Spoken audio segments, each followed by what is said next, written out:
मोक्षमार्गदाता नमो राजचंद्र प्रभुसार उर्वशी समौरे वसो सदा परम आधार। जेणे जाण्यो खरो आत्मा आत्माने अन्य अन्यने अक्षय पूर्ण ज्ञानिते सिद्धने धन्य धन्य छे। अज्ञानतिमिरन्धनां ज्ञानाञ्जनशलाकया चक्षुरुन्मीलितं येन तस्मै श्रीगुरवे नमः। सत्श्रुतने नमस्कार, तारक त्रिपुटीने नमस्कार, असीम उपकारी आत्माने नमस्कार, महावित्रोने नमस्कार, महाविત્રો સમાન મુરબ્બીઓ મુમુક્ષુને નમસ્કાર। પરમ કૃપાળુદેવ પ્રણીત વચનામૃતજી ક્રમાંક 10 અંતર્ગત સંસાર અનુપ્રેક્ષા। અનિત્ય ભાવના અને અશરણ ભાવનાનો આપણે યથાશક્તિ વિચારણા પૂરી કરી। હવે આજે સંસાર અનુપ્રેક્ષાનો પ્રયત્ન કરીએ। જે અનંત કાળથી આપણને અનુભવ છે, જે દ્રવ્યનો, જે ક્ષેત્રનો, જે કાળનો, જે ભાવનો, જે ભવનો, એક જિંદગીનો નથી, થોડાક દિવસનો નથી, થોડીક મિનિટનો નથી, પણ અનંત કાળનો અનુભવ છે। એ ઇતિહાસ આપણે ટૂંકમાં કહેવાનો છે કે હવે સંસાર અનુપ્રેક્ષાનું સ્વરૂપ વિચારીએ છીએ। સંસાર શું? તો કે સમ કહેતા અહીંયા સમ્યક પ્રકારે નથી કહેવું, બધી બાજુથી શ્રુ સરી જવું, બધી બાજુથી બધી દિશામાં બધી જગ્યાએ સરી પડવું, તેનું નામ સંસાર। બધા સમયે બધા ક્ષેત્રમાં અને બધી વસ્તુમાં બધા ભાવમાં સરી પડવું। સરવું શું એ ખબર છે, લપસવું શું ખબર છે, તો આત્મા પોતાના સ્વભાવમાં ન રહેતા, સ્વભાવ તો છે જ પણ સ્વભાવમાં ન રહેતા વિભાવ પર ભાવ કરી નાખે છે, તે જ સંસાર છે, તે સંસાર સ્વરૂપ છે, તે સંસાર ભાવના છે। તો એનું સ્વરૂપ વિચારવાનું છે। આ સ્વરૂપ વિચારવાનું છે એટલે જ કહેવાય છે। આગળ જઈએ। આ સંસારમાં અનાદિકાળના મિથ્યાત્વના ઉદયથી અચેત થયેલ જીવ જિનેન્દ્ર સર્વજ્ઞ વિતરાગના પ્રરૂપણ કરેલ સત્યાર્થ ધર્મને પ્રાપ્ત નહીં થઈ ચારે ગતિમાં ભ્રમણ કરે છે। સંસારમાં પરિભ્રમણનું કારણ શું? તો કૃપાળદેવે કહી દીધું કે મિથ્યાત્વનો ઉદય છે। તો મિથ્યાત્વ શું પહેલું જ સમજવું પડે। મિથ્યા નકામું, ન કામનું, વૃથા, તો કે એનો ઉદય છે। જે દેહ છે પોતાનો નથી છતાં પોતાનો માન્યો છે। એવી જ રીતે સાચા દેવગુરુ ધર્મનું ઓળખાણ કરવાની બદલે અસત દેવ અસત ગુરુને અસત ધર્મનું ઓળખાણ કર્યું છે। અને એનાથી મિથ્યાત્વના ઉદયથી અચેત થયેલ જીવ કોઈ દિવસ અચેત થાય? જીવ કહેતા ચેતન આત્મા એ અચેત ક્યાં થાય? અચેત થાય તો એ જડ થઈ ગયો। તો અહીં કૃપાળદેવ લખીએ અચેત થયેલ જીવ, એટલે વિચાર કરવાનો છે કે ચેત કહેતા ઉપયોગ, સાવધાન, લક્ષ્ય, આપણે કહીએ છીએ ચેતી જા, સાવધાની રાખ, લક્ષ્ય રાખ, ઉપયોગ રાખ। તો અચેત થયેલ જીવ એટલે કે ઉપયોગ હોવા છતાં આત્મા ઉપયોગ સામે આંખ વિચામણા કરે છે, એટલે કે ઉપયોગ હોવા છતાં અનુપયોગે વર્તે છે। ઉપયોગ તો છે જ પણ ઉપયોગનો ઉપયોગ કરવાની બદલે, સદુપયોગ કરવાની બદલે બીજી રીતે એટલે કે દુરુપયોગથી વર્તે છે, અથવા કોઈ ઉપયોગ જ નથી, કોઈ લક્ષ્ય જ નથી, કોઈ સાવધાની જ નથી, એ અપેક્ષા એ કહેવાય છે અચેત થયેલ જીવ। જીવનું લક્ષણ જ ઉપયોગ છે, ઉપયોગ વિનાનો જીવ હોઈ શકે નહીં। જીવ કહેતા જ આત્મા કહેતા જ એને ઉપયોગ છે અને છે જ। જડ અને ચેતન જુદા જ ત્યાં પડે છે। ચેતન શબ્દ આવ્યો, ચિત્ત શબ્દ આવ્યો એટલે દર્શન ઉપયોગ, જ્ઞાન ઉપયોગ એનામાં છે અને છે જ। નિગોદના જીવને પણ તે તો છે અને છે જ। આ ગોખાઈ જાય એવી વાત છે, ગોખી રાખવા યોગ્ય છે। તો અહીંયા અચેત થયેલ જીવ એટલે જડ જેવો થયેલ જીવ, એટલે કે ઉપયોગ હોવા છતાં ઉપયોગ શૂન્ય થયેલો જીવ, ઉપયોગ હોવા છતાં જાણે કે ઉપયોગ નથી એમ વર્તતો જીવ, તે અચેત થયેલ જીવ। પહેલાં જ વચનમાં કૃપાળુદેવે ધોલાઈ કરી નાખી છે જીવોની, આપણી આત્માની, કે આ જ ખબર નથી। આપણે બોલીએ તો છીએ કોઈને કે જીવ સમજતો નથી, જડ જેવો છે, તો ત્યાં જડ બુદ્ધિ જેવો કહીએ છીએ। અહીંયા પણ લગભગ એવું જ છે કે બોધ પામતો નથી, સ્વરૂપનું સમજ પડતી નથી, ઓળખાણ પડતું નથી, પોતે પોતાનો જ વિચાર કરતો નથી, પોતાના ઉપયોગનો વિચાર કરતો નથી, પોતાના ઉપયોગમાં રહેતો નથી, આત્મ ઉપયોગમાં રહેતો નથી, આત્મ સ્વભાવમાં રહેતો નથી। અને એને પોતાના દર્શન જ્ઞાન ઉપયોગની સત્તા છે, શક્તિ છે, એનું કોઈ ભાન પણ નથી એવો અચેત થયેલ જીવ સંસારમાં આ મિથ્યાત્વના ઉદયથી, મિથ્યા બુદ્ધિ હોવાથી, મોહબુદ્ધિ હોવાથી, સમજણનો અભાવ હોવાથી, અજ્ઞાન હોવાથી અત્યાર સુધી સત્યાર્થ ધર્મને પ્રાપ્ત નહીં થઈ. જૈન ધર્મને પ્રાપ્ત નહીં એમ નથી લખ્યું, સત્યાર્થ ધર્મ લખ્યો કૃપાળુદેવે, કે જ્યાંથી ત્યાંથી આત્માને એનું સત પ્રાપ્ત થાય, અસ્તિત્વનું ભાન થાય, અસ્તિત્વ પ્રાપ્ત થાય એવો કોઈ ધર્મ હોય તો તે સત્યાર્થ ધર્મ. આત્માને આત્મા પ્રત્યે લઈ જાય, આત્માને આત્મભાવમાં મૂકી દે, આત્મ સ્વરૂપની પ્રાપ્તિ કરાવી દે, તે સત્યાર્થ ધર્મ.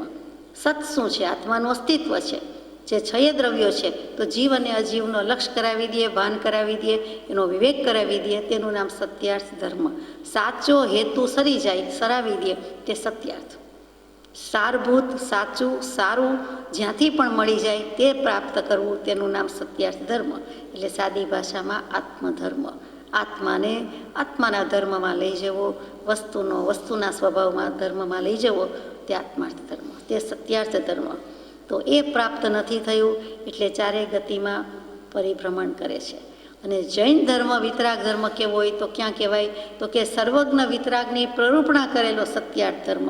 એટલે જેણે તેણે કીધું છે, એકબીજાએ કીધું છે એમ નહીં, એ સિદ્ધાંતની વાત મૂકી છે. ત્રણેય કાળ અબાધિત છે, એમાં કોઈ ભેદ પડતો નથી એવું ત્રિકાલાબાધિત સત્ય, તે કેવલી પ્રરૂપિત તત્વ, કેવલી પ્રરૂપિત ધર્મ. ચત્તારી શરણમ પવજ્જામીમાં આપણે કહ્યું કેવલી પનત્તમ ધમ્મમ શરણમ પવજ્જામી. તો કેવલી પ્રરૂપિત જ્ઞાની પુરુષ, પ્રખર જ્ઞાની, કેવળ જ્ઞાનીએ જે કીધું છે, સર્વજ્ઞ પ્રભુએ જે કીધું છે તે ધર્મની વાત કરીએ છીએ. તે પ્રાપ્ત થયો નથી, મિથ્યાત્વનો ઉદય છે, સમ્યક દર્શન નથી થયું, એટલે ચારેય ગતિમાં જીવ પરિભ્રમણ કરે છે. ભ્રમણ કહેતા જ ભમરડો જેણે જોયો છે, ગરિયો કે સૌરાષ્ટ્રમાં, તે તો કે ફેરવતા જોયો હોય કે પોતે ફેરવતી હોય તો એને ખબર છે કે કેવું પરિભ્રમણ કરે, કેવું એક ધરી ઉપર, આંટા ઉપર ચકરડા ફરતું હોય, ઘુમરાવ લેતો હોય. તો એ જ ભમરડો એ જ એમ ફર્યા કરે છે ગોળ ગોળ ધરી ઉપર. આત્મા એનો એ છે, ધરી એ છે, પણ એની મૂવમેન્ટ ચાલુ છે. એવી રીતે જ આત્મા પોતે ક્યાંય વાળ વાંકો થયો નથી, ઘસાયો નથી, ચારેય ગતિમાં ભમરડાની જેમ ફર્યા કરે છે. સંસારમાં કર્મરૂપી દૃઢ બંધનથી બંધાઈ પરાધન થઈ ત્રસ સ્થાવરમાં નિરંતર દુઃખ, ઘોર દુઃખ ભોગવતો વારંવાર જન્મ મરણ કરે છે. શું કામ બંધાયો છે સંસારમાં? ભમરડાને તો દોરી જોઈએ. અહીંયા તો કે જીવ પણ રાગદ્વેષ રૂપી દોરડા રાખ્યા છે મોટા. પેલી દોરી તો નાની પડે, આ તો રાગદ્વેષની છે, અને પાતળી કરે તો પણ રાગદ્વેષ તે રાગદ્વેષ. એટલે એ દોરી વડે પોતાના શુભાશુભ ભાવ વડે જ કર્મ બાંધે છે, અને કર્મરૂપી દૃઢ બંધનથી બંધાઈ ગયા છે, અને પરતંત્રતા, પરવશતા ભોગવે છે. પરને આધીન છે, આત્માને આધીન થઈને રહેતો નથી જીવ. એટલે દેહ અને દેહાદિક પદાર્થો, સગા અને ઇન્દ્રિયો પોતાની, એને વશ થઈને રહે છે. પોતે પોતાને આત્માને વશ થઈને રહેતો નથી. એટલે ત્રસ સ્થાવરમાં નિરંતર ઘોર દુઃખ ભોગવે છે. ત્રસ અને સ્થાવર શું? તો કે સંસારમાં અનંત જીવો, એમાં મુખ્ય બે પ્રકાર કયો તો ત્રસ અને સ્થાવર. ત્રસ એટલે કોઈ પણ રીતે ત્રાસ પામીને રક્ષણ માટે એક જગ્યાએથી બીજી જગ્યાએ જવાનો પ્રયત્ન કરે, તે ત્રસ જીવો. એટલે કે હાલતા ચાલતા જીવો, કાંઈક મૂવમેન્ટ કરી શકે. તડકો છે તો છાંયે પોતાની મેળે જઈ શકે, છાંયો છે તો તડકે જઈ શકે, ઠંડુ છે તો ગરમ પાસ જઈ શકે, ગરમી છે તો ઠંડક પ્રત્યે જઈ શકે, કંઈ ભયસંજ્ઞા વર્તે છે તો પોતે હાલી ચાલી ઉડીને ક્યાંક જઈ શકે. તો એ બધું જે કરી શકે છે તે ત્રસ છે. ત્રાસ પામીને જે પણ જીવો ગતિમાન થઈ શકે છે તે ત્રસ જીવ, હાલતા ચાલતા જીવો, નરી આંખે દેખાતા જીવો. સ્થાવર જીવો શું છે? તો કે નરી આંખે દેખાય તો છે, પણ સ્થાવર નામ કર્મના ઉદય હોવાથી એ ત્રાસ પામીને, ત્રાસ તો પામે છે, ક્યાંય હલનચલન ગતિ કરી શકતા નથી. ખાસ કરીને એક જગ્યાએથી બીજી જગ્યાએ જઈ શકતા નથી. જેમ કે વનસ્પતિ કાંઈ બધી જ સંજ્ઞા છે, બધી જ સેન્સીસ છે, બધું જ ખબર પડે છે, પણ એક જગ્યાએથી બીજી જગ્યાએ મૂળિયા પ્રસારે છે, પોતે એવી રીતે જઈ શકતું નથી. મૂળિયાનો પ્રસ્તાર કરે છે અંડરગ્રાઉન્ડ, એ આપણે જાણીએ છીએ, પણ બીજું કાંઈ કરી શકતું નથી. એક જગ્યાએથી બીજી જગ્યાએ પોતાની મેળે જઈ શકતું નથી. જે કર્મના ઉદય આવી રસ દે છે, તેના ઉદયમાં પોતાને ધારણ કરી અજ્ઞાની જીવ પોતાના સ્વરૂપને છોડી નવા નવા કર્મના બંધન કરે છે. કર્મનો ઉદય પહેલાં બાંધ્યા છે, પછી ઉદયમાં આવે છે, અને જ્યારે એ ઉદયમાં આવે છે એટલે કે એનું ફળ ભોગવવાનું થાય છે, એટલે તે વખતે પાછા નવા કર્મ બાંધે છે, અને તે ઉદયને જ પોતાનો માને છે. અને ત્યાં અજ્ઞાની જીવ પોતાના સ્વરૂપને માનતો નથી, પણ નવા નવા કર્મ બાંધતો જાય છે, એટલે પાછા પણ એની દુઃખ વધારો થતો જાય છે, ઉમેરતો જાય છે. કર્મને બંધને અધીન થયેલ પ્રાણીને એવી કોઈ દુઃખની જાતિ બાકી નથી રહી કે જે તેણે નથી ભોગવી. બધા દુઃખો અનંતવાર ભોગવી અનંતકાળ વ્યતીત થઈ ગયો. એવી રીતે અનંત પરિવર્તન આ સંસારમાં આ જીવને થયા છે. એવું કોઈ પૂતગલ સંસારમાં રહ્યું નથી કે જે જીવે શરીર રૂપે આહાર રૂપે ગ્રહણ નથી કરેલ. અનંત જાતિના અનંત પૂતગલના શરીરધારી આહારરૂપ ભોજન પાનરૂપ કરેલ છે. એકેય દુઃખ ભોગવવાનું બાકી નથી, પણ જીવને યાદ નથી એ આશીર્વાદ છે કે શ્રાપ છે. જીવે પોતે જ પોતાને આપેલો આશીર્વાદ છે, બ્લેસિંગ ઇન ડિસ્ગાઇઝ, કે ભૂલી જાય તો સારું, જો યાદ હોય તો જરાય ટકે નહીં, પાછા દુઃખ સંભાળીને ઝઘડા કરી આવે, મન દુઃખ વધારે કરી આવે. એટલે કેટલીક વખત એમ થાય કે નથી જાણતો, જૂનું જાણતો નથી, કે જૂનું યાદ નથી, એ જ સારું છે. બીજી રીતે એમ પણ થાય કે જો યાદ હોય તો એને ભરપૂર વૈરાગ્ય હોય, એને વૈરાગ્ય માગવા લેવા જવો પડે નહીં. સંસારનું સ્વરૂપ આવું જ છે એમ વાંચવું કરવું પડે નહીં, સાંભળવું પડે નહીં. એને ભાવના ભવાઈ ગઈ હોય કે અરે આ માન્યતાથી હું પ્રતીતિથી અનુભવીને કહું છું કે ચોક્કસ સંસાર અસાર છે, સંસારમાં કંઈ સારભૂત નથી, એમ સંસારની ભાવના ભવાઈ ગઈ હોય. પણ એ ભૂલી જાય છે કે જે પરિવર્તન આ સંસારમાં થયા છે એમાં કાંઈ બાકી રહ્યું નથી. પરિવર્તન શું? પરિવર્તન શબ્દ એટલે આપણે વાતચીતમાં વાપરીએ છીએ, વ્યવહારમાં વાપરીએ છીએ, તે બદલાવ, ચેન્જ, ફેરફાર, એ પરિવર્તનનો અર્થ થયો. તો ભગવાન કહે છે કંઈ ને કંઈ તે વસ્ત્રો બદલ્યા છે, શરીર બદલ્યા છે, ગતિ બદલી છે, એટલે પરિવર્તન તારામાં આવ્યા જ કર્યું છે.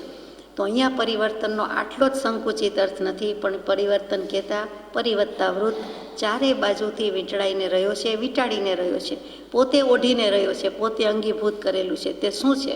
તો કે ઘુમાવ, ફેરા, ચક્કર, પરિભ્રમણ, સ્થિતિનું અંતર, દેશનું અંતર, કોઈ કાળ કે કોઈ યુગની સમાપ્તિ, આ બધા પરિવર્તનના અર્થ થાય.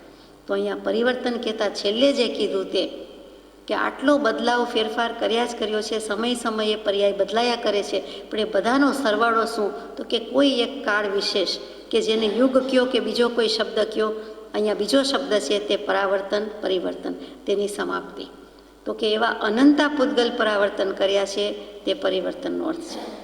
પરિવર્તન સામાન્ય રીતે શ્વેતાંબર આમનાઈના શાસ્ત્રોમાં, સ્થાનકવાસી દેરાવાસી આમનાઈમાં જે કંઈ માનતા હશે, વાંચ્યું હશે, ત્યાં હંમેશા પરિવર્તન શબ્દ આવશે, અને દિગંબર આમનાઈના શાસ્ત્રોમાં હંમેશા પરાવર્તન શબ્દ આવે છે. બંને વસ્તુતઃ એક જ છે. અહીંયા પરમ કૃપાળદેવે પરિવર્તન વાપર્યું છે, એટલે આપણે પરિવર્તન રાખીએ છીએ. મેં કદાચ ઊંધું કહ્યું, દિગંબર શાસ્ત્રોમાં પરિવર્તન શબ્દ છે, શ્વેતાંબર શાસ્ત્રોમાં પરાવર્તન શબ્દ છે. પરાવર્તન શબ્દનો વ્યવહારમાં શું અર્થ કરીએ છીએ, સાથે લઈ જ લઈએ. કિરણો, સૂર્યના કિરણો પરાવર્તન પામ્યા, પ્રકાશ પરાવર્તન પામ્યો. તે પરાવર્તન શું? તો કે એવી કોઈ ક્રિયા થાય છે, કિરણો પાછા ફેંકે, પાછું ફરીને આવે, એ બધું પરાવર્તનમાં પણ એ જ છે. જેમ કે દરરોજ વંદના ખમાસમણા કરીએ છીએ, આરતી દીવા ઉતારીએ છીએ, લઈએ છીએ, તો શું છે? તો ક્લોકવાઇઝ ફેરવીએ છીએ. હાથમાં જે કંઈ આરતી દીવાની થાળી છે તેને આપણે ક્લોકવાઇઝ ફેરવીએ છીએ, ઘડિયાળના કાંટાની જેમ ફેરવીએ છીએ. એટલે કે ડાબી બાજુથી આવર્તન શરૂ કરીને જમણી બાજુ આમ લઈ જઈએ છીએ, એ એક આવર્તન થયું, એક આવર્ત થયું. તો પરાવર્તન એટલે વારંવાર એવા આવર્તન કર્યા, સમયે કર્યા, તેનું નામ પરાવર્તન છે. એટલે આવર્તન, આવર્ત, અને એના પરથી પરાવર્તન. 3 વખત કરીએ છીએ, વધારે વખત કરીએ છીએ, તે બધું આવર્તન. એમ કહીએ છીએ 3 વંદના કરી, 3 ખમાસમણા લીધા, એવી રીતે 3 પરાવર્તન, 3 આવર્તન કર્યા. અહીંયા આવર્તનથી આગળ ગયું તે પરાવર્તન શબ્દ. હવે આ તો સ્થૂળ દૃષ્ટિએ પરાવર્તન ને પરિવર્તનનો અર્થ થયો. શાસ્ત્રોમાં, અધ્યાત્મ શાસ્ત્રમાં, જીનાગમમાં જે કહ્યું છે તે શું? તો કે પરિવર્તન 5 કયા છે? દ્રવ્ય, ક્ષેત્ર, કાળ, ભાવ અને ભવ. આ પરિવર્તન શબ્દનો અર્થ છે. અહીંયા પરિવર્તન જ કહ્યું છે, આપણે જ વિચારવાનું છે. પરાવર્તન શું છે? તો કે ભગવતીજી સૂત્રના 12મા શતકમાં ઘણું કરીને આવે છે તે પરાવર્તન. તે શું? તો કે દ્રવ્યથી, ક્ષેત્રથી, કાળથી, ભાવથી તો ખરું જ, સાથે સૂક્ષ્મ અને બાદલ, એમ 8 પ્રકારે મૂક્યા છે. મુખ્ય 4 પ્રકાર, અને બાકી 8 પ્રકારે મૂક્યું છે અને 9 દ્વારથી નિરૂપણ કર્યું છે, પણ બહુ સુંદર કર્યું છે તે પરાવર્તન. આ પણ હજી સંદર્ભ પૂરતો ઉલ્લેખ થયો. હકીકતમાં પરાવર્તન કે પરિવર્તન શું છે? તો પરિવર્તન એટલે આપણે ધીમે ધીમે લઈએ કે દ્રવ્યથી બાદર પૂતગલ પરાવર્તન એટલે શું? અહીંયા દ્રવ્ય કયું એટલે સ્થૂળ દૃષ્ટિએ, દેખીતી રીતે, બાહ્ય રીતે, ઉપલક રીતે, વ્યવહારિક રીતે. તો દ્રવ્યથી બાદર પૂતગલ પરાવર્તન. તો ઔદારિક, વૈક્રિય, આહારક, તેજસ અને કાર્બન, આ 5 શરીર હોય. એમાં આપણને ઔદારિક શરીર છે અને તેજસ શરીર છે, કાર્બન શરીર છે. પણ બીજા કેટલાક જીવોને, દેવો નારકોને વૈક્રિય શરીર છે. અને આહારક શરીર તો આહારક લબ્ધિધારી મુનિને જ હોય, એટલે એને અહીંયા બાકાત રાખીએ છીએ. પણ ઔદારિક, વૈક્રિય, તેજસ અને કાર્બન શરીર 4ની વાત લીધી છે, કેમ કે સમસ્ત સૃષ્ટિના જીવોને લાગુ પડતી વાત હોવાથી 4 શરીર લઈ લીધા છે. એટલે ઔદારિક શરીરનો સીધી સાદી ભાષામાં અર્થ કહી દઉં કે ઉદાર કેતા પ્રધાન શરીર, મુખ્ય શરીર, જે તીર્થંકર ભગવંતને પણ હોય. આપણને મળેલું માનવ શરીર છે તે ઔદારિક શરીર છે અને તે મુખ્ય, ઉદાર, પ્રધાન છે કે જે શરીરને સાધન માનીને, જેના મન વચન કાયાના યોગ પાસેથી કામ લઈને આપણે ધર્મ કરી શકીએ છીએ, કર્મ કરી શકીએ છીએ અને ધર્મ કર્મમાંથી મુક્ત કરીને આત્માને મોક્ષે પહોંચાડી જઈ શકીએ છીએ. એવું જો કોઈ શરીર હોય તે ઔદારિક શરીર છે. એટલે આ જે શરીરનો સ્વભાવ છે તે જ અત્યારે જે અનુભવીએ છીએ તે જ, કે જેનો સ્વભાવ સડન પડન વિધ્વંસન તો છે જ, પણ એની પાસેથી કામ લઈ શકીએ છીએ તે ઔદારિક શરીર. પછી વૈક્રિય, તેજસ અને કાર્બન, જેની પાસે જે શરીર હોય તે આપણી પાસે મનુષ્યોને ઔદારિક, તેજસ ને કાર્બન 3 જ શરીર છે. ભાગ્યે જ કોઈ લબ્ધિધારી શક્તિ સંપન્ન મનુષ્ય હોય તો એને વૈક્રિય લબ્ધિ પ્રાપ્ત થઈ હોય તો નાના રૂપ, મોટા રૂપ વિકુરવી શકે, લઈ શકે. સિંહ થઈને બેસે, અહીંયા પણ બેઠા હોય અને જંગલમાં સિંહ પણ થઈ જાય. કોઈ મલવા દર્શન કરવા આવ્યું હોય તો કે જાઓ આ રૂમમાં છે, અને ત્યાં જાય તો કહેશે ત્યાં તો નથી, તો કે તો હું તમારી પાછળ કે સામે સિંહ થઈને આવ્યો, ગુફામાંથી નીકળતા હોય એવી રીતે. તો એવા નાના રૂપ લઈ શકે. કીડી મકોડા થઈને પણ આવી શકે, ગરોડી વંદા થઈને આવી શકે, મોર પોપટ થઈને આવી શકે, ગમે તે રીતે આવી શકે. તો એ રૂપ વિકુરવું કહેવાય. તો અહીંયા આ 4 શરીર, પછી મનોયોગ, વચનયોગ, એટલે કાયામાં 4 શરીર આવી ગયા અને મનોયોગ આવ્યો, વચન યોગ આવ્યો અને સ્વાત્મો શ્વાસોચ્છ્વાસ. આ 7 બોલ દ્વારા જેટલા પૂતગલ આ લોકમાં હોય, આ આખા જગતમાં, માત્ર હિન્દુસ્તાન ઇન્ડિયામાં નહીં, માત્ર 5 ખંડ નહીં, સમસ્ત 14 રાજલોકમાં હોય, અખિલ બ્રહ્માંડ, સમસ્ત સૃષ્ટિ, સકળ વિશ્વ, એમાં બધું આવી ગયું. એમાં દેવ, નારક, બધું એટલે બધું આવી ગયું. એ લોકમાં જેટલા પૂતગલ છે, એટલે અનંત પૂતગલ છે, એને સર્વને જીવ ફરસી આવે, એટલે કે સ્પર્શના કરીને આવે. તે એક બાદર, દ્રવ્યથી બાદર પૂતગલ પરાવર્તન થયું. આપણે એક રૂમના રજકણને એન્જોય કરવા હોય કે ઉપભોગ કરવા હોય કે કામે લગાડવા હોય કે લેવા હોય તો એમ થાય કે ઓહો કેટલા બધા છે, અનંત છે. આપણી આજુબાજુના એરિયામાં આપણે જેટલી જગ્યા રોકીને બેઠા છીએ એટલામાં પણ અનંત પૂતગલ પરમાણુ છે. તો એક હોલમાં કેટલા બધા હોય, એક ગામમાં કેટલા હોય, તો આખી પૃથ્વી ઉપર, આખી દુનિયા, આખું બ્રહ્માંડ, એમાં કેટલા હોય, કલ્પના નથી થઈ શકતી. એ બધા જ પૂતગલ પરમાણુને આપણે વાપર્યા છે, ભોગવ્યા છે, લીધા છે, ખરીદ્યા છે, વેચ્યા છે, સેવ્યા છે, ભાવ્યા છે, જે કહો તે ટૂંકમાં આપણે ઉપયોગ કર્યો છે. કોઈ વાર મનથી, કોઈ વાર વચનથી, કોઈ વાર આ 4 શરીરથી અને શ્વાસોચ્છ્વાસથી. આ 7 બોલ મૂક્યા છે. તે દ્રવ્યથી બાદર પૂતગલ પરાવર્તન. હવે દ્રવ્યથી સૂક્ષ્મ બાદરની વાત પૂરી થઈ. દ્રવ્યથી સૂક્ષ્મ પૂતગલ પરાવર્તન કયું છે? અહીંયા એક જ શબ્દ ફેરવવાનો છે, બાદર થઈ ગયું સૂક્ષ્મ. બાદર એટલે પણ દેખીતી રીતે સમજાય તેવું હોય તે, અને સૂક્ષ્મ એટલે એનાથી ઊંધું. એટલે કે સૂક્ષ્મનો પ્રતિપક્ષી બાદર છે, એટલે બાદર કહેતા પણ સ્થૂળ. દ્રવ્ય કહેતા દ્રવ્ય, પછી બાદર કહેતા સ્થૂળ દૃષ્ટિએ વાત થઈ. આ 14 રાજલોકના પરમાણુ સ્થૂળ દૃષ્ટિએ વાત થઈ. સૂક્ષ્મમાં શું કહે છે? તો કે આ જ પૂતગલ પરમાણુની વાત છે, પણ એ બધાને એણે એકી સાથે સ્પર્શ્યા હોય એમ નહીં, ક્રમે કરીને સ્પર્શ્યા હોય, એક ક્રમથી સ્પર્શ્યા હોય. કે આ ભૂમિમાં, જે ભૂમિમાં જન્મ લીધો, જ્યાં બેઠા છીએ ત્યાં એક પૂતગલ પરમાણુ, પછી બીજું, પછી ત્રીજું, પછી ચોથું, લાઈન બંધ, હાર બંધ, કડીબદ્ધ રીતે. એ તો બને જ કેવી રીતે? તો કે છે એ પણ બને, એટલે કે અનંત કાળ જોઈએ, અનંત પૂતગલ પરિવર્તન જોઈએ તો થાય. અનંત ભવ, અનંત પરિભ્રમણ, અનંત પૂતગલનું ગ્રહણ. તો એ પ્રમાણે એણે ક્રમથી લેવું. ત્યાં શબ્દ એક ઉમેર્યો છે કે અનુક્રમે સ્પર્શ ના કરે. સમજાઈ ગયું? આગળ વાત જાય. એટલે 14 રાજલોકના ગમે ત્યારે ગમે તે સ્પર્શી આવ્યા એમ નહીં, એ પહેલી વાર વાત થઈ, એ બાદર પૂતગલ પરાવર્તનમાં. પછી કે ક્રમથી કરો, 1 થી 100 બોલી જાઓ.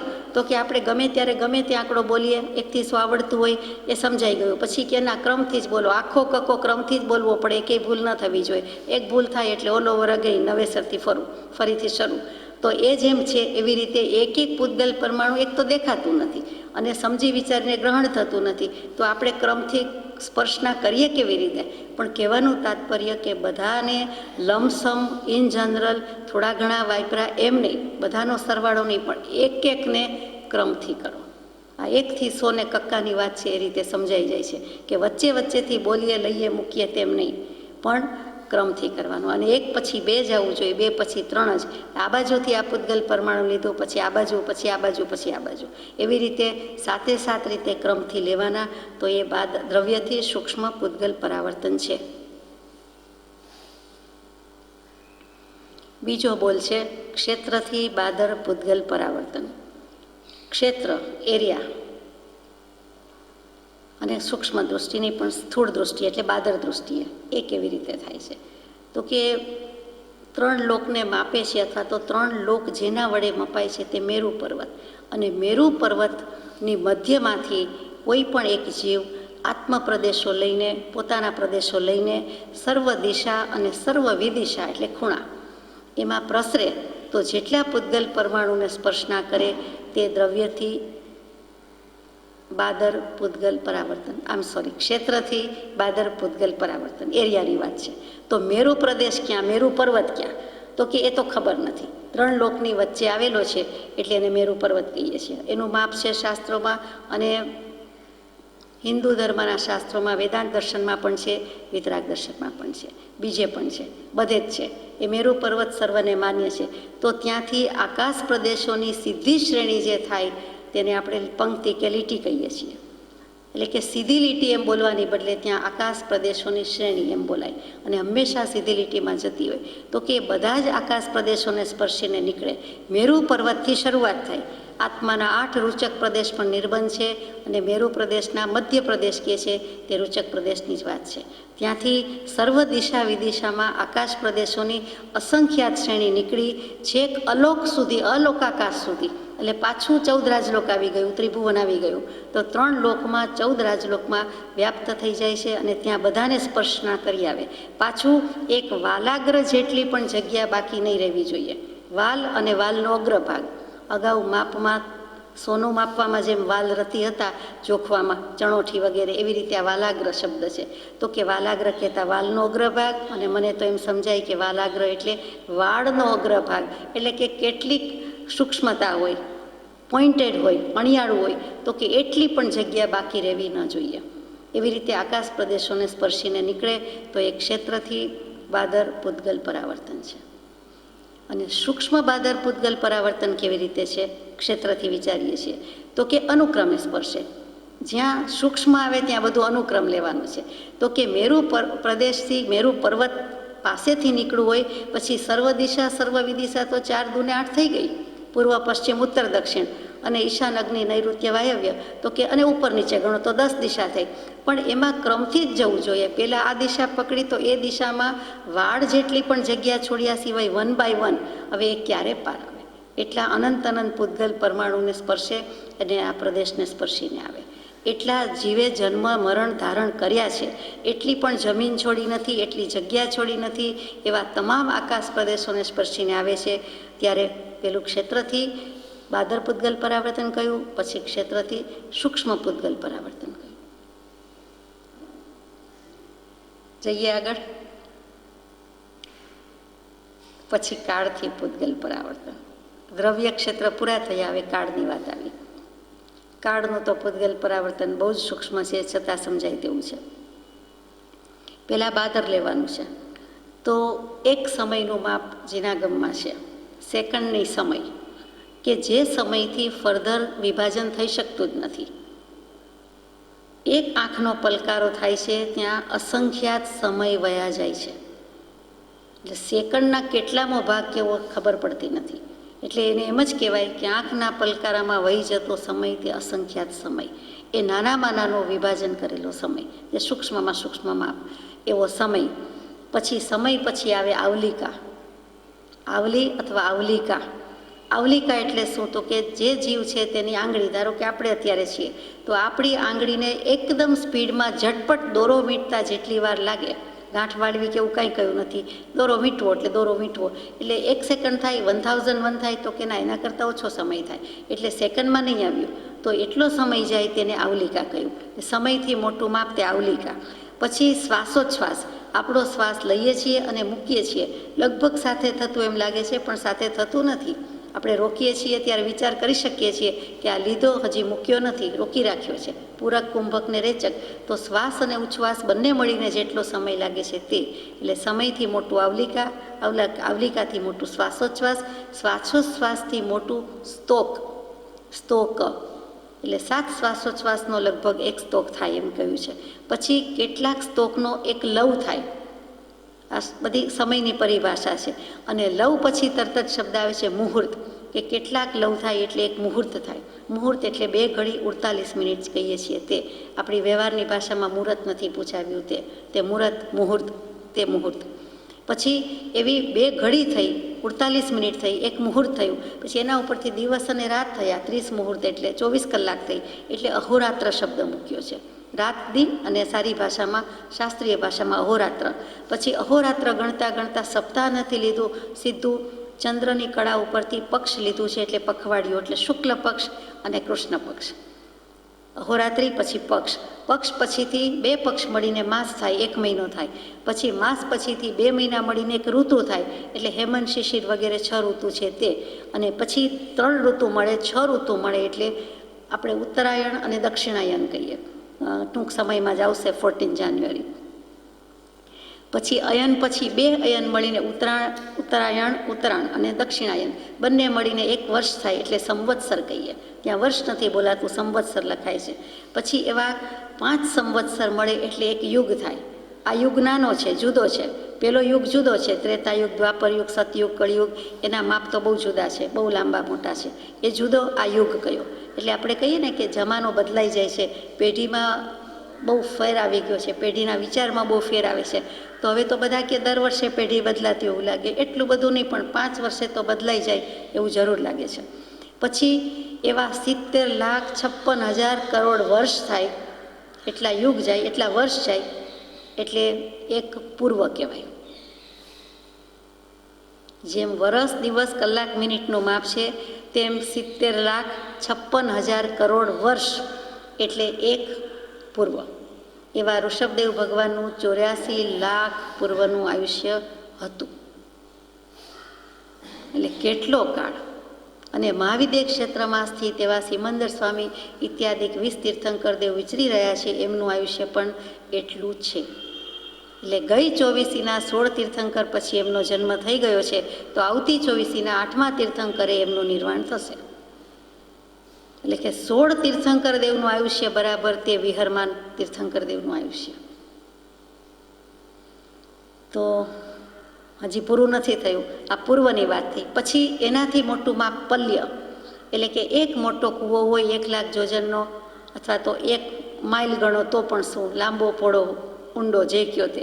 અને એ કૂવાની અંદર ઠાંસીને નાના બાળકના વાળ, અથવા તો ન્યૂબોર્ન ચાઇલ્ડના, નવજાત શિશુના ભરવામાં આવે, અથવા તો યુગલિયાના સમયના ભોગભૂમિના વાળ ભરવામાં આવે. એટલે કે એકદમ સુંવાળા, પાતળા, હલકા, વધુમાં વધુ સારી ક્વોલિટીના એવા વાળ ભરવામાં આવે. ને એવો 1 માઇલ લાંબો પોળો ઊંડો, 1 માઇલ તો સમજવા માટે માપ તો મોટું છે, તો કે એટલા કૂવામાં ઠાંસીને વાળ ભરાઈ જાય. એના ઉપર ચક્રવર્તીનો સૈન્ય ચાલ્યું જાય તો પણ વાળ દબાય નહીં. એટલે કે ઠાંસ ભરી દીધા હોય, ઠસો ભરી દીધા હોય, 1 વાળ દબાય નહીં કે ઓછો ન થાય. અને ત્યાર પછી બંધ કરી દો, વળી દબાઈ જાય, વળી પાછું ભરો, પછી 1 વાળ પણ સમાઈ ન શકે એટલી જગ્યા હોય. અને ત્યાર પછી બહાર કાઢો, એટલે 1 વાળ એટલે 1 વર્ષ. એટલે જેટલા વર્ષ થાય તેટલા વર્ષ થાય ત્યારે 1 પલ્યોપમ કહેવાય, 1 પલ્ય કહેવાય. એટલે આપણી ગણતરીમાં આવે એવું નથી. એટલા વાળ એટલે એટલા પલ્ય, પછી પાછા એટલા પલ્યોપમ થાય એટલે 1 સાગરોપમ થાય. પલ્યોપમથી પણ મોટું માપ છે તે સાગરોપમ, સાગરની ઉપમા જેને અપાય છે તે સાગરના પાણીના બિંદુ ગણવાના કીએ એવી રીતે એ ગણી શકાતા નથી. અને એ તો કદાચ ગણાય પણ આ તો ગણી શકાતા નથી, માંડ માંડ કહેવું પડે એવું છે. તો પલ્યોપમ, પછી સાગરોપમ, અને ત્યાર પછી 10 ક્રોડાક્રોડ સાગરોપમ. ક્રોડાક્રોડ એટલે 1 કરોડ ગુણ્યા 1 કરોડ, એટલે એવા 10, એટલે 10 ક્રોડાક્રોડ સાગરોપમનો એક ઉત્સર્પિણી કાળ અને બીજા 10 ક્રોડાક્રોડ સાગરોપમનો અવસર્પિણી કાળ, જેના 5 મારામાં કળિયુગમાં આપણે અત્યારે જન્મીને વાત કરી રહ્યા છીએ તે. અને આવા 20 ક્રોડાક્રોડ સાગરોપમ થયા, 10 વત્તા 10, ઉત્સર્પિણી અવસર્પિણી, એટલે 6 વત્તા 6 આરા, એટલે એક કાળચક્ર પૂરું થયું. એટલે 20 ક્રોડાક્રોડ સાગરોપમનું એક કાળચક્ર પૂરું થયું, જેમાં 12 આરા આવી ગયા, 6 સારા અને 6 ખરાબ, 6 ઉત્સર્પિણી કાળના, 6 ઉત્સર્પિણી કાળના. તો આ બધા જ કાળમાં આપણે જન્મ લઈ ચૂક્યા, અનંતકાળ કર્યો છે. એટલે આવું તો એક થયું, એક કાળચક્ર થયું, એક પૂતગલ પરાવર્તન કહેવું હોય તો કહેવાય. તો એવા તો અનંત પૂતગલ પરાવર્તન કર્યા છે. તો ક્યાં વાત ગઈ? તો જીવ બધે સ્પર્શીને આવ્યો છે, એટલે કાળથી કરવામાં કંઈ બાકી રાખ્યું નથી. કાળથી સૂક્ષ્મ કાળથી બાદર પૂતગલ પરાવર્તન, કાળથી સૂક્ષ્મ પૂતગલ પરાવર્તન કઈ રીતે છે? તો કે આ બધું ક્રમથી થવું જોઈએ. કે ઉત્સર્પિણી કાળમાં જન્મ્યા, પહેલા આરાના પહેલા સમયે જન્મ્યા, પછી પાછું બીજા આરાના પહેલા સમયે જન્મવાનું, પછી ત્રીજા આરાના પહેલા સમયે, એવી રીતે પછી પહેલા આરાના બીજા સમયે જન્મવાનું. એટલે ક્યાં વાત ગઈ? સમયનું તો કંઈ માપ નથી. તો કે કુલ ગમે ત્યારે ગમે ત્યાં જન્મી લીધા સરવાળો જોઈ લેવાનો એમ નહીં, પણ 1 બાય 1 અનુક્રમે જવાનું, તે સૂક્ષ્મમાં સૂક્ષ્મ વાત થઈ. તો એ કાળથી પણ આપણે બધું ભોગવીને આવ્યા છીએ, માત્ર યાદ નથી. પછી ભાવથી બાદર પૂતગલ પરાવર્તન, એમાં ભાવથી બાદર પૂતગલ પરાવર્તન. પછી સૂક્ષ્મની વાત લઈએ તો કે વર્ણ, ગંધ, રસ અને સ્પર્શ, એ 20 પ્રકારના પૂતગલ આપણે સ્પર્શીને આવ્યા છીએ. વર્ણ કહેતા 5 વર્ણ કલર કહીએ છીએ તે, મુખ્ય 5 કલર કહીએ છીએ તે. અને પછી ગંધ કહેતા સુગંધ, દુર્ગંધ. પછી રસ કહેતા 5 રસ કહીએ છીએ તે, કડવો, તીખો, કસાયેલો, ખારો, ગળ્યો, જે કહીએ છીએ તે. અને પછી સ્પર્શ કહેતા 8 પ્રકારના સ્પર્શ છે, હલકો, ભારે, મૃદુ, મુલાયમ, સુંવાળો, કર્કશ, જે કંઈ કહીએ છીએ, સ્નિગ્ધ, સ્નેહાળ, એ બધા સ્પર્શના પ્રકાર છે. તો એ બધા થઈને વર્ણ, ગંધ, રસ, સ્પર્શ શું કામ બોલીએ છીએ? એ પૂતગલની પરિભાષા છે. પૂતગલ કહેતા જ પૂતગલના લક્ષણ છે કે વર્ણ, ગંધ, રસ, સ્પર્શવંતાહા પૂતગલાહા.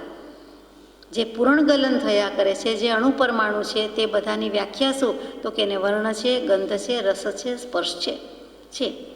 એટલે એવા બધા પૂતગલને 20 બોલથી કયા છે? તો એ પણ આપણે સ્પર્શીને આવ્યા છીએ. એ ભાવથી બાદર પૂતગલ પરાવર્તન. અને પછી ભાવથી સૂક્ષ્મ પૂતગલ પરાવર્તન, એટલે એ જ વસ્તુ કે અનુક્રમથી સ્પર્શ્યા છે. એક વખત કાળો કલર, તો એક માત્ર કાળો કલર નહીં, પછી કાળા કલર, પછી ગંધનું પેલું આવે, તે રસનું પેલું આવે, સ્પર્શનું પેલું આવે, એટલે 4 બોલ પૂરા થયા. પછી બીજા ભાવમાં પાછું એ જ ક્રમથી વળી પછી એના પછીનો નંબર, એના પછીનો નંબર, એવી રીતે અનંતકાળથી આપણે આ ભાવ બગાડ્યા છે. ભાવ સમજાય છે કેમ કે સમય સમયે અનંત પ્રકારના જીવના અનંત પ્રકારના ભાવ થાય છે. અહીં બેઠેલા આપણા બધાના ભાવ પણ સમય સમયે જુદા છે, સેકન્ડે જુદા છીએ. એક જગ્યાએ બેઠેલા છીએ પણ ભાવથી તો ગમે ત્યાં હોઈએ. તો એ રીતે પણ ભાવની પલટન છે, એ આપણને સમજાય છે. તો કે વર્ણ, ગંધ, રસ, સ્પર્શનો વિચાર કરતાં પણ તરત જ કલર વિશેના, ગંધ વિશેના કોઈ પણ ભાવ કરી નાખીએ છીએ, અને એનાથી કર્મ બંધાતા જાય છે, અને ભાવ પ્રમાણે ભવો થતા જાય છે. અને ત્યાર પછી છેલ્લું તે ભવ પૂતગલ પરાવર્તન, દ્રવ્યથી, ક્ષેત્રથી, કાળથી, ભાવથી. હવે ભવથી શું છે? તો કે ભવ ક્યારે કહેવાય? તો કે કોઈ પણ ગતિમાં જેટલું આયુષ્ય લઈને ગયા તે ભવ કહેવાય. એટલે 4 ગતિમાં જે આયુષ્ય લઈને ગયા છીએ તે બધા જ આપણા ભવ. એક ભવમાં જેટલા આયુષ્ય, જેટલી સ્થિતિ રહ્યા તે એક ભવ કહેવાય. તો અહીંયા 4 ગતિમાં જઘન્ય આયુષ્યથી ઉત્કૃષ્ટ આયુષ્ય સુધીનો જે કાળ છે તે એક ગણાય. માનો કે દેવગતિમાં અને નરક ગતિમાં જઘન્ય કહેતા મિનિમમ 10,000 વર્ષનું આયુષ્ય છે, અને ઉત્કૃષ્ટ 33 સાગરોપમનું છે. તો એક વખત કોઈ એક જીવે નરક કે દેવમાં જઈને 10,000 વર્ષનું આયુષ્ય ભોગવી અને માનો કે દેહ છોડ્યો, મૃત્યુ પામ્યો. પછી બીજી વખત પાછું દેવ મરીને દેવ ન થાય, નારક મરીને નારક ન થાય. બીજી વખત દેવ જ્યારે પાછો ફરી દેવ થાય, ઇમિડિયેટ ભવ તો થાય નહીં, એટલે કેટલાક ભવ પછી ફરી દેવ થાય ત્યારે પાછું એકથી શરૂ કરવાનું કે 10,000 વર્ષને એક સમય જીવ્યો, 10,000 વર્ષને 2 સમય, એ ક્યારે 33 સાગરોપમ સુધી પહોંચે. હમણાં જ આપણે વર્ષ અને સાગરોપમની વાત તો કરી છે, એટલા માટે જ કોન્સેપ્ટ ક્લિયર થાય એટલે જ આપણે વિગતમાં લીધું છે કે આટલું માપ મૂકેલું છે. તો એ જેટલા બધા ભવ કર્યા, જેટલા આયુષ્ય પૂરા કર્યા, તે બાદર ભવ પૂતગલ પરાવર્તન, અથવા તો ભવ બાદર પૂતગલ પરાવર્તન. પછી આ સ્થૂળ દૃષ્ટિએ થયું, બાદર થયું. પછી સૂક્ષ્મ શું છે? તો કે એ જ વસ્તુ કે ક્રમથી લેવાનું. પહેલાં એમનેમ લેવાનું કે કોઈ વાર દેવગતિમાં ગયા, કોઈ વાર નરક ગતિમાં, જે અત્યાર સુધી આપણે કરીને આવ્યા, કોઈ વાર મનુષ્ય, કોઈ વાર તિર્યંજ, કોઈ વાર કીડી મકોડા, કોઈ વાર ઝાડપાન વગેરે, એ બધું કરી ચૂક્યા છીએ. કોઈ જીવ બાકાત નથી. ભગવાન જેવા ભગવાન શ્રી કૃષ્ણ પરમાત્મા હોય, ક્ષણિક મહારાજા હોય, કે મહાવીર પરમાત્મા હોય, કે પરમ કૃપાળુ દેવ હોય, નો એક્સેપ્શન, કે અત્યારના વર્તમાન વિહરમાન સિમંદર સ્વામી હોય. આત્માની અનાદિકાળથી યાત્રા છે. અનંત પૂતગલ પરાવર્તનમાં પરિભ્રમણ કર્યું જ છે. બહિરાત્મ દશા છે જ, પછી જ એમાંથી અંતરાત્મ દશા, સમ્યક દર્શન, સેલ્ફ રિયલાઇઝેશન, આત્મજ્ઞાન, અને ઇવેન્ચ્યુઅલી છેલ્લે કેવળ જ્ઞાન, અને પછી મોક્ષ. કે પછી જન્મ મરણના ફેરા નથી, સંસારમાં પુનરાગમન નથી, અવતાર કે નવા જન્મ દેહ ધારણ કરવાના નથી કોઈ પણ જીવ હોય. જ્યાં સુધી ફરી જન્મ ધારણ કરવાનો છે ત્યાં સુધી તે જીવ સંસારમાં કહેવાય છે, સ્વર્ગમાં જાય છે, વૈકુંઠમાં જાય છે, દેવલોકમાં જાય છે, મોક્ષમાં ગયો ન કહેવાય. તો આ રીતે ભવ પૂતગલ પરાવર્તન પૂરું થાય છે. એટલે દ્રવ્યથી, ક્ષેત્રથી, કાળથી, ભાવથી અને ભવથી, અને બીજી બધી રીતે પણ પરાવર્તન પરિવર્તનનો અર્થ આપણે કર્યો. ટૂંકમાં કોઈ વસ્તુ ભોગવવામાં સારી કે ખરાબ બાકી નથી. એકેય હીરા મોતી મણી માણેક નથી ભોગવ્યા એમ નથી. એકેય ભૂખ તરસ ઠંડી ગરમીના દુઃખ ભોગવ્યા નથી એવું નથી, ભોગવ્યા જ છે. એકેય જીવજંતુ થવામાં બાકી રાખ્યું નથી. 84 લાખ જીવ યોનિમાં પરિભ્રમણ કર્યું છે. વેદાંત દર્શન પણ એમ જ કહે, અને વિતરાગ દર્શન પણ એમ જ કહે. અને મુસ્લિમ મહાત્માઓએ પણ આ જ કહ્યું છે કે 84 લાખમાં પરિભ્રમણ કરે છે. યુનેનિમસલી આ જ આંકડો છે, વિચારવા જેવું છે. 84 ક્યાંય પણ વાંચવા, બોલવા, સાંભળવાનું આવે અને તરત જીવને લક્ષ થાય કે અરે આ ફેરા, આ ચક્કરમાં તો હું છું જ, અને હું એ જ સમજી શકતો નથી કે આ 84 લાખ કેમ કર્યા. આગળ જઈએ. 343 ઘનરજ્જુ પ્રમાણ લોકમાં એવો કોઈ પણ પ્રદેશ નથી કે જ્યાં સંસારી જીવે અનંતાનંદ જન્મ મરણ નથી કરેલા. 343 ઘનરજ્જુ પ્રમાણ એટલે શું? તો કે 1 2 3 4 5 6 7, પછી 7નો ઘન કરીએ એટલે 343 આવે. 5નો વર્ગ 7નો વર્ગ, 5નો વર્ગ 25, 7નો વર્ગ 49, અને 7નો ઘન એટલે 7 × 7 × 7, એટલે સરવાળો આવે તે 343. તો 343 ઘનરજ્જુ પ્રમાણ લોક એટલે 14 રાજલોકનું માપ આપી દીધું, ત્રિભુવનનું માપ આપી દીધું, 3 લોકનું માપ આપી દીધું. જીનાગમ પ્રમાણે, જૈન શાસ્ત્રો પ્રમાણે 343 ઘનરજ્જુ છે. હવે અહીંયા પ્રશ્ન આવે, ઘન શબ્દ તો સમજ્યા કે 3 ગણું કરવાનું, 3 ગણું નહીં પણ 3 વખત એને એ આંકડા વડે ગુણાકાર કરવાનો, તે ઘન. અને રજ્જુ શું? તો કે રજ્જુ એટલે આપણને દોરડું યાદ આવે કે રજ્જુ એટલે દોરડું. તો અહીંયા દોરડું એટલે શું? તો કે રજ્જુ એટલે કાળનું માપ છે, વજનનું એક માપ છે, અને એ જે કંઈ માપ છે તેની વાત કરવાની છે. 3,81,27,000 અને 790 મણના વજનનો એક ભાર કહેવાય. 3,81,27,790 મણ વજન કોઈ પણ વસ્તુનું, એટલે એક ભાર. અને એવા 1000 ભારનો લોઢાનો ગોળો, બોલ, દડો, આ ગોળો કેવો પડે આટલું બધું વજન અને આવડો મોટો. એક ઘંટ હોય છે ને 500,000 કિલોનો કે રતલનો, તો જીવ ઉપાડી શકતો નથી, 2 હાથે ઉપાડી શકતો નથી. એ મલધારી મલને કે કુસ્તીને કે કોઈ કુસ્તીબાજને બોલાવવો પડે, અથવા તો પ્રયાસપૂર્વક શક્તિથી, આત્માની અનંત શક્તિ છે, ધારે તો ઉપાડી શકે. એ પણ કહી દો, એ ઉપાડી શકે તે મનુષ્ય જ છે ને, કુસ્તીકારો કે મલ છે. તો આપણે મનુષ્ય નથી, થઈ શકે, આત્માની અનંત શક્તિ છે. એ વખતે ફૂલ્લી કોન્સન્ટ્રેટ કરે અને જો પ્રેક્ટિસ કરી હોય થોડી ઘણી તો ઉપાડી શકે. તો અહીંયા આપણે વાત કરતા હતા કે આવા 1000 ભાર ઘોડાને કોઈ એક દેવ ઉપર દેવલોકમાંથી, એટલે સમપૃથ્વીથી તો કેટલે ઊંચે છે દેવલોક, ત્યાંથી ફેંકે, અને તે ઘોડાને પૃથ્વી પર આવતા 6 માસ 6 દિવસ 6 કલાક 6 ઘડી બધું 6 6 6 છે. અને એટલો સમય લાગે, એટલું ક્ષેત્ર પસાર કરે, એટલો સમય જે લાગે છે, ત્યારે જેટલું ક્ષેત્ર પસાર કરી આવ્યું તેટલું ક્ષેત્ર તે એક રજ્જુ. અહીંયા એરિયાની વાત છે. 6 માસ વગેરે કહ્યું તે સમયની વાત આવી, અને ઉપરથી ફોર્સફુલી ફેંક્યું હોય તે, એટલે જે ગ્રેવિટી કયો ન કયો જે હોય તે 14 રાજલોકમાં, એ આપનો વિષય છે, આપ જાણો, આપ વધારે જાણો. તો એ પ્રમાણે ફેંકતા અહીંયા ચોખ્ખું લખ્યું છે કે 6 વર્ષ નહીં, આમ સોરી 6 માસ, પછી 6 દિવસ, 6 કલાક, 6 ઘડી, 6 પ્રહર, અને 6 જ બધું મૂક્યું છે. અને એ જ છે કલાકની મિનિટ 60, મિનિટની સેકન્ડ 60, પછી પળ વિપળ બધું એમ જ ગુણાકાર 6માં જ આવે. તો એ રીતે આ પણ 6માં કહ્યું છે. એટલો એરિયા એટલું સ્પર્શીને આવે ત્યારે એ એક રજ્જુ કહેવાય. એવા 343 ઘનરજ્જુ પ્રમાણ લોક, એટલે માપ આપી દીધું કે આવડો મોટો લોક છે. એમાં કોઈ પ્રદેશ, કોઈ જગ્યા બાકી નથી કે જ્યાં સંસારી જીવે અનંતાનંદ જન્મ મરણ નથી કર્યા. આગળ જઈએ. ઉત્સર્પિણી અવસર્પિણી કાળનો એવો એક પણ સમય બાકી નથી રહ્યો કે જે સમયમાં આ જીવ અનંતવાર નથી જન્મ્યો અને નથી મૂવો. હવે ઉત્સર્પિણી અવસર્પિણી કાળની હમણાં જ વાત કરી કે 20 કરોડ સાગરોપમે એક કાળચક્ર થાય, તો એમાં પણ કોઈ એવો સમય બાકી નથી. ક્યાંક ને ક્યાંક તો જીવ છે જ, રિસાયકલ થયા જ કરે છે. આ ગતિમાંથી પેલી ગતિમાં, પેલીમાંથી ત્રીજી ગતિમાં. કંઈ જીવની વસ્તી ગણતરી કરો તો સંખ્યા ઘટતી નથી. મનુષ્યમાંથી દેવ થાય કે દેવમાંથી નારક થાય કે નારકમાંથી તિર્યંશ થાય કે વનસ્પતિ ઉગ્યા કરે. એટલે આ ઝાડ થયું, આ પાન થયું, આ ફળ થયું, આ ફૂલ થયું, આ ડાળી થઈ, કોઈને કોઈ રીતે કે મૂળિયા સ્વરૂપે, પણ એ છે ને છે. એટલે એનું અસ્તિત્વ મીટી ફીટી જતું નથી. ક્યારે ઓછો એક જીવ થાય છે? તો કે ઓછો એક રીતે થતો જ નથી. કોઈ એક જીવ સિદ્ધશિલા પર જાય છે, ફૂલ્લી લિબરેટેડ સોલ થાય છે, પૂર્ણ રીતે આત્માનું સ્વાતંત્ર્ય પ્રાપ્ત કરે છે, સિદ્ધશિલા પર જાય છે, ત્યારે તે જીવ એમ કહેવાય કે એક જીવ હવે ઓછો થયો. ઓછો થયો એટલે અસ્તિત્વ તો ત્યાંય છે, મુક્તાત્મા ભગવાન તરીકે ત્યાંય છે, એટલે ઓછો તો થતો જ નથી. પણ આ 14 રાજલોકમાં આપણે જે માન્યું છે તે સંસાર આપણી વચ્ચેથી, આ દુનિયા વચ્ચેથી ઉઠી ગયા કે ત્યાં મોક્ષે જઈને બેઠા અને ફરી આપણી સાથે આવવાના નથી.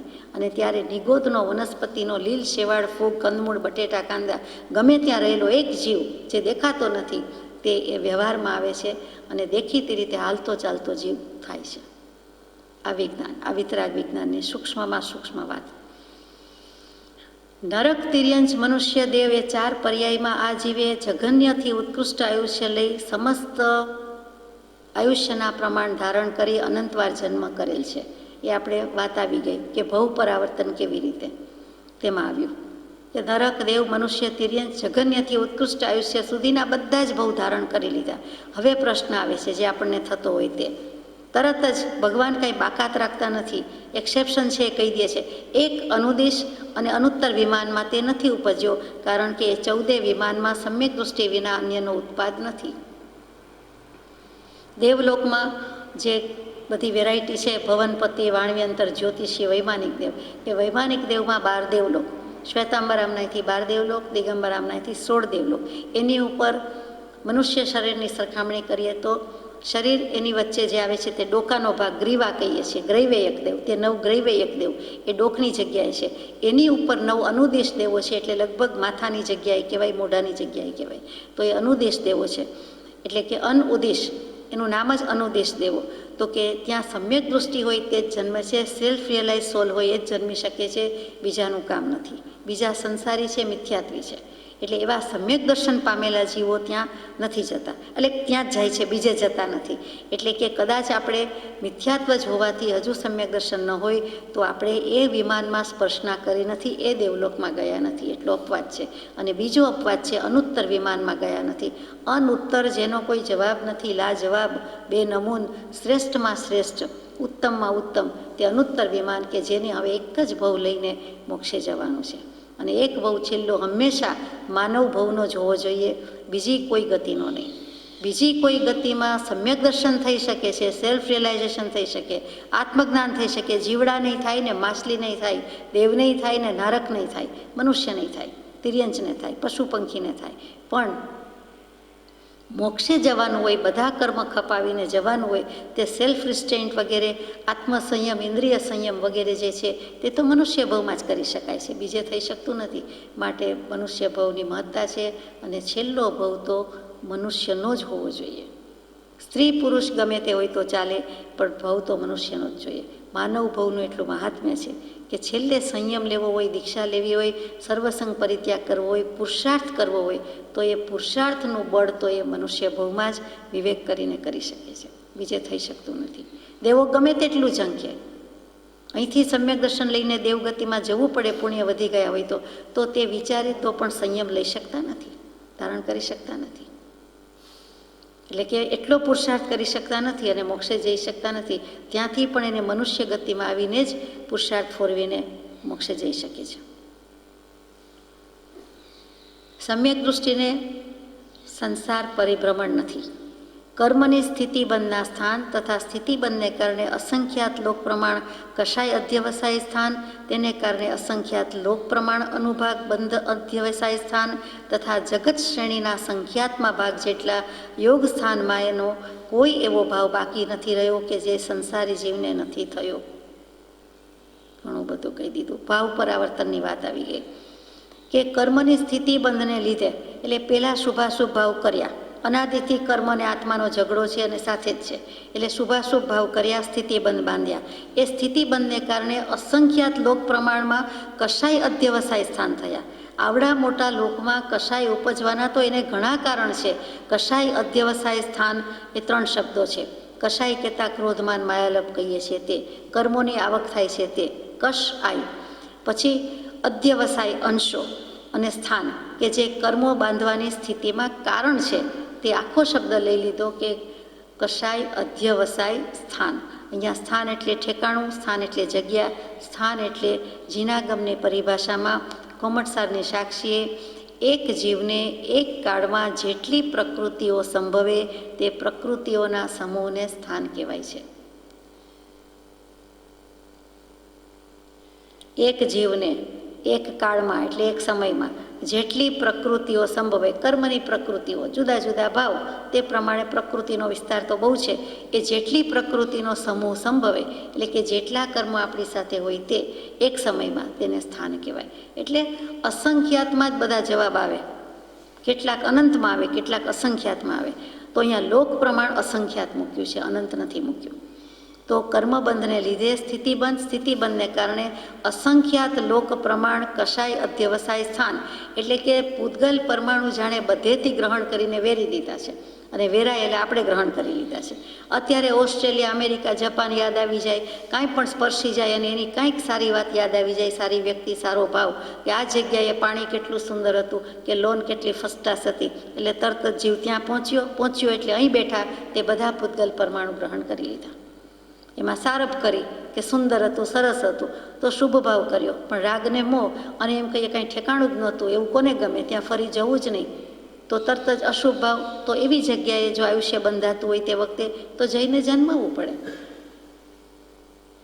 એટલે કેટલું બધું છે. તો એવા અસંખ્યાત ભાવ કર્યા છે, અસંખ્યાત જગ્યાએ કર્યા છે, અને તેને કારણે અસંખ્યાત લોક પ્રમાણ અનુભાગ બંધ અધ્યવસાય સ્થાન. અનુભાગ એટલે રસ, જેવી ઇન્ટેન્સિટીથી બાંધ્યા, જેવો તીવ્ર ભાવ કર્યો કે મંદ ભાવ કર્યો, તીવ્ર, તીવ્રતર, તીવ્રતમ, શુભ, શુભતર અને શુભતમ, પછી મંદ, મંદતર અને મંદતમ. તો આપણી ઇન્ટેન્સિટી કેવી હતી, એ વખતે ભાવ કેવા હતા, મોડા હતા કે તીવ્ર હતા, ઉગ્ર હતા કે નહીં, વગેરે પ્રમાણે આપણે બાંધ્યા. અને જગત શ્રેણીના, જગત શ્રેણી એટલે શું, તો કે આવડું મોટું અનંત આકાશ, એની એક સીધી લીટી, એને જગત શ્રેણી કહેવાય. શ્રેણી કહેતા લીટી, રેખા. શ્રેણી એટલે પગથિયા આપણે કહીએ, શ્રેણી એટલે કક્ષા કહીએ. અહીંયા શ્રેણીનો અર્થ આગમ પરિભાષા છે, જૈન પરિભાષા છે, તો કે લાંબી લીટી, સીધી લીટી. એના સંખ્યાતમાં ભાગ જેટલા યોગ સ્થાનમાંનો એવો કોઈ ભાવ બાકી રહ્યો નથી કે જે સંસારી જીવને થયો નથી. એટલે આ બધા જ ભાવ આપણે કરી ચૂક્યા છીએ. કયો ભાવ નથી કર્યો એ લખી દીધું. જેમ ઉપર સમ્યક દર્શન થયું નથી તો આપણે સમ્યક દૃષ્ટિ દેવપણામાં ગયા નથી, ત્યાં જન્મ્યા નથી. એવી જ રીતે એક સમ્યક દર્શન જ્ઞાન ચારિત્રના યોગ ભાવ નથી થયા. મિથ્યાત્વ વશાત, મિથ્યા ભાવ વશાત, નકામા ભાવ વશાત આત્માને કામના કોઈ ભાવ કર્યા નહીં. આત્માને આત્મ ઉપયોગમાં લઈ જાય, આત્મભાવમાં લઈ જાય એવો કોઈ ભાવ કર્યો નહીં. એટલે કે સમ્યક દર્શન જ્ઞાન ચારિત્રનો યોગ ભાવ કર્યો નહીં. આપણું જોડાણ આપણી પાસે રહેલા સમ્યક દર્શન જ્ઞાન ભાવ સાથે જ જોડ્યું નહીં. આત્માએ આત્માને જ ઓળખ્યો નહીં, આત્માએ આત્માના અનુભવનો જ સ્વાદ ચાખ્યો નહીં, અને આત્માએ મોક્ષે લઈ જાય તેવા સમ્યક દર્શન જ્ઞાન ચારિત્ર, દર્શન જોવું દેખવું, જ્ઞાન જાણવું અને ચારિત્ર આચરવું. તો જોવું, જાણવું અને આચરવું એટલું કર્યું નહીં તો કે એ તો કર્યું, અનંતકાળથી કરીએ છીએ, સમ્યક ન કર્યું, મિથ્યા કર્યું, અવળું કર્યું. માન્યતા આવડી છે, દેહને મારો માન્યો છે, તે મોટી ભયંકર ખોટી માન્યતા છે, વિપરીત માન્યતા છે. એ મુકાતી જ નથી અને તેને કારણે રખડપટ્ટી કરી છે. અન્ય સમસ્ત ભાવ સંસારમાં અનંત અનંત વાર થયા છે. જિનેન્દ્રના વચનના અવલંબન રહિત પુરુષને મિથ્યા જ્ઞાનના પ્રભાવથી વિપરીત બુદ્ધિ અનાદિની થઈ રહી છે. તેથી સમ્યક માર્ગને નહીં ગ્રહણ કરતા સંસારરૂપ વનમાં નાશ થઈ જીવ નિગોદમાં જઈ પડે છે. હવે આટલા આયુષ્ય ભોગવ્યા, અનંત કાળથી બધું કર્યું, એમાં નિગોદમાં શું કામ જવાનું થાય છે? ઓલ ઓવર અગેઇન શું કામ થાય છે? ફરી ફેરો કેમ થાય છે? તો કે આવા સાગરોપમ દ્રવ્ય ક્ષેત્ર કાળભાવ અનંત પૂતગલ પરાવર્તન તો રાઉન્ડ કરીએ છીએ, સર્કલ કરીએ છીએ, સાયફર શૂન્ય ઝીરો, તો વર્તુળ તો એ અનંત જ છે ને, ઇન્ફિનિટ જ છે ને, એમાં એન્ડ ક્યારે આવે? એની એ ત્રિજ્યા ને એનો એ વ્યાસ ને એનો એ પરિત, અને એમાં ને એમાં ફર્યા કરે છે. તો એવી જ રીતે અનંત અનંત ફર્યા કરીએ છીએ, પણ એમાંથી 2000 સાગરોપમ જેટલો આ વિવેક કરવાનો સમય મળે છે, એટલે કે મનુષ્ય ભવ મળે છે. 2000 સાગરોપમ જેટલી 3 પર્યાય મળે છે. હાલતા ચાલતા જીવ થઈ શકીએ છીએ. બાકી તો અનંતકાળ ઘોઘા જેવા, બોઘા જેવા, જળ જેવા, ઝાડની જેમ જીવ હોવા છતાં પડ્યા રહેવાનું છે. પણ પછી એમાંથી બહાર નીકળે છે ત્યારે એને આટલા ભવ મળે છે. તો 2000 સાગરોપમ જેટલી 3 પર્યાય કે 2 ઇન્દ્રિય, 3 ઇન્દ્રિય, ચૌરેન્દ્રિય, પંચેન્દ્રિય જીવ થઈ શકે છે. કીડી મકોડા થાય છે, હાથી ઘોડા થાય છે, ગાય ભેંસ થાય છે અને મનુષ્યો થઈ શકે છે. તો એ 2 ઇન્દ્રિયથી પંચેન્દ્રિય સુધીની યાત્રા શરૂ થાય છે. અને એમાં આપણને માત્ર 48 વખત મનુષ્ય ભવ મળે છે. બધા ઉડી ગયા, 1000 લાખ દશક કંઈ ભેગું આવતું નથી. 2 જ આંકડામાં વાત છે, 4 ને 8 12, 48 જ વખત મનુષ્ય ભવ મળે. અને ઘડીભર આપણે માની લઈએ કે આપણો 48મો જ હોય તો 48મો જ ભવ હોય ને અત્યારે સેલ્ફ રિયલાઇઝેશન, સમકિત આત્મજ્ઞાન ન કર્યું, બોધ બીજ ન મેળવ્યું, તો આપણે નિગોદમાં જઈને ઊભું રહેવાનું છે. એકડે એકથી આપણો આરંભ થવાનો છે. અનાદિકાળમાં એકડો શું? તો કે કાંઈ નહીં, ચાન્સ મળ્યો તો આટલો વખત કૂવાની બહાર કાઢ્યા હતા, કેમ કલ્યાણ ન કર્યું? ચાલો પાછા નિગોદના કૂવામાં. તો હવે નિગોદ શું એ સમજવાની છે. થોડીક વાત તો 2-3 દિવસ પહેલાં થઈ ગઈ છે, એટલે વધારે નથી કહેવું. કે નિયતામ ગામ ભૂમિમ દદાતી ઇતિ નિગોદ, તો કે નિયતામ નક્કી કરી લે છે અને અત્યંત નજીક છે અને અત્યંત નિશ્ચિત છે. અને ગો ભૂમિને આપે છે, જમીનને આપે છે, જગ્યાને આપે છે અને દ આપે છે. તો જેમ ખોડો કહીએ છીએ ગોદ, એમ નિગોદ છે. તો ગોદ શું? તો કે ખોડામાં કંઈ પણ જગ્યા આપવામાં આવે છે તે વસ્તુને આપણે ખોડો કહીએ છીએ. તો અહીંયા નિગોદ શું? તો કે આ 14 રાજલોક, 3 લોક કહીએ, ત્રિભુવન કહીએ, એમાં અસંખ્યાત યોજન પ્રમાણ, યોજન એટલે જોજન, જોજન એટલે માઇલ, ગાઉથી પણ ઘણું મોટું માપ છે તે. એ અસંખ્યાત યોજન પ્રમાણનો આવડો મોટો લોક છે, જે આપણે 343 ઘનરજ્જુ પ્રમાણ કહ્યો તે. એમાં અસંખ્યાત યોજન પ્રમાણનો આવડો મોટો લોક કયો?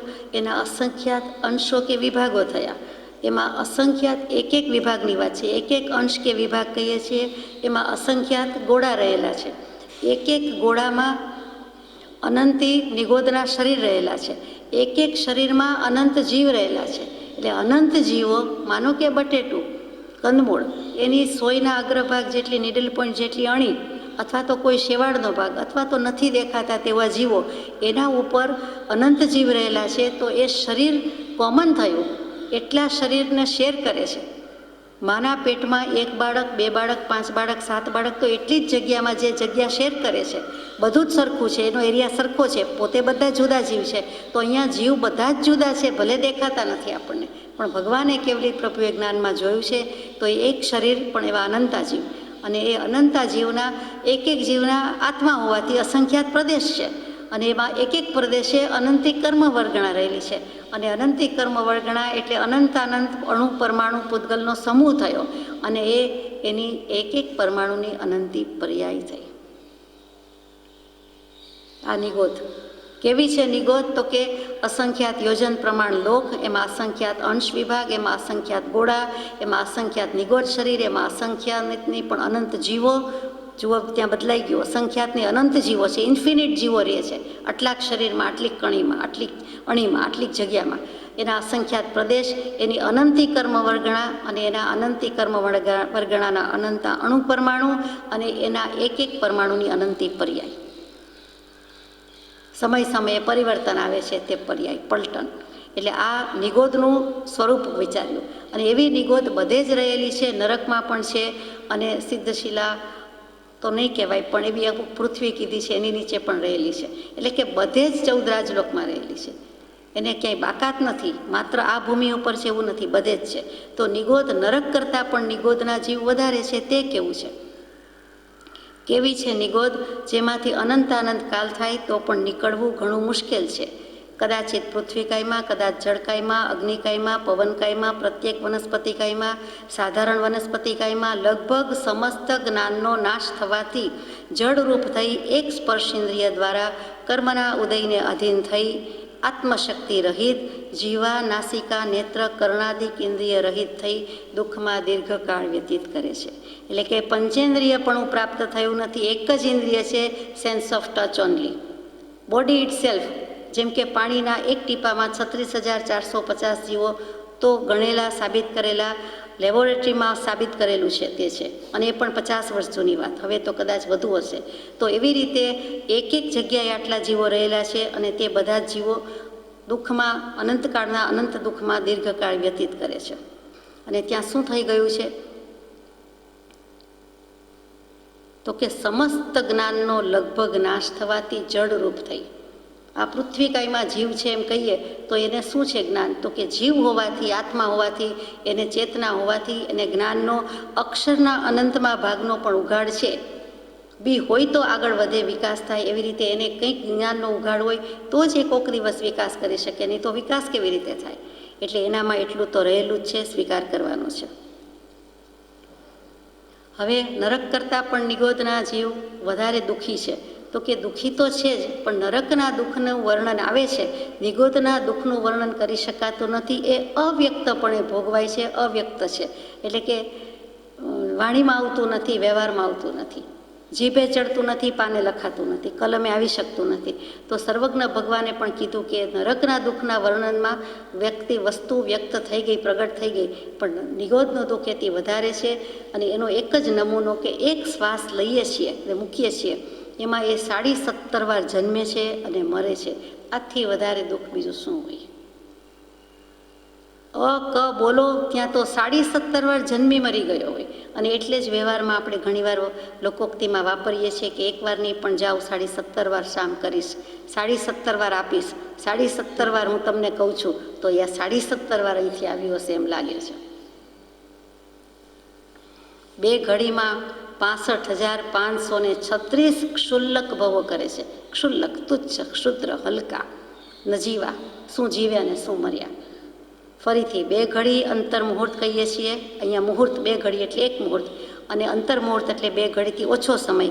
અહીંયા 2 ઘડી એટલે 1 મુહૂર્ત એટલે 48 મિનિટમાં 65,536 ક્ષુલ્લક ભવો કરે છે. એ નાનામાં નાના, હલકામાં હલકા, ક્ષુદ્રમાં ક્ષુદ્ર ભવ કરે છે. તો એનો હિસાબ જ એ થયો કે એક શ્વાસોચ્છ્વાસમાં 17.5 ભવ થાય. 48 મિનિટ અને એક શ્વાસોચ્છ્વાસ, એ બેનું ગણિત છે, આપણે વચ્ચે વિચાર્યું તે. તો આટલા ભવ કરે છે.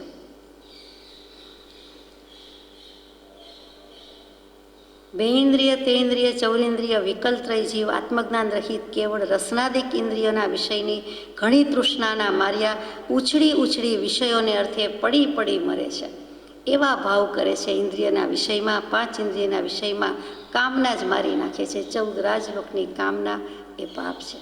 ક્યાંય પણ હું જન્મું, મરું, લઉં, મૂકું, આ મારી પાસે હજો, આ થજો, આ લેવું છે, આ મૂકવું છે, ખાવું છે, પીવું છે, આપવું છે, વસાવવું છે, એટલે હું આ ભાવ પતી ગયા. ઈચ્છા રાખી, અપેક્ષા રાખી, જરૂરિયાત ગણી, તે જ દુઃખ. હૈ ઈચ્છા દુઃખ મૂલ, જબ ઈચ્છા કા નાશ તબ મીટે અનાદિ ભૂલ. તો આવી રીતે આ પ્રમાણે પરિભ્રમણ કર્યા કરે છે. થોડું અધૂરું રહે છે.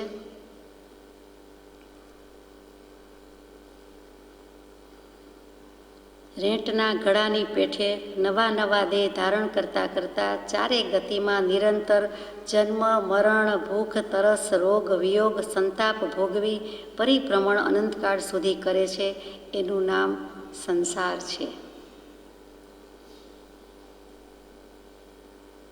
રેંટનો ઘડો અર્ઘટ શબ્દ છે. જેણે જિંદગીમાં એકાદ વાર પણ જોઈ હશે એને ખબર હશે. વાવ કે કૂવામાંથી ગળાની ફરતી હાર શરૂ થાય અને પાણી કાઢવાની એક રીત છે, સાધન છે, યોજના છે, તેનું નામ રેંટનો ઘડો. એ જોઈએ જ વધારે ખ્યાલ આવે એવું છે. એવી જ રીતે એણે ઘટમાળ ચાલુ છે, નવા નવા દેહ વસ્ત્ર જેમ ધારણ કરે છે તેમ કર્યા છે અને પાછા ભૂખ દુઃખ રોગ વિયોગ તાપ બધું સહન કર્યું છે.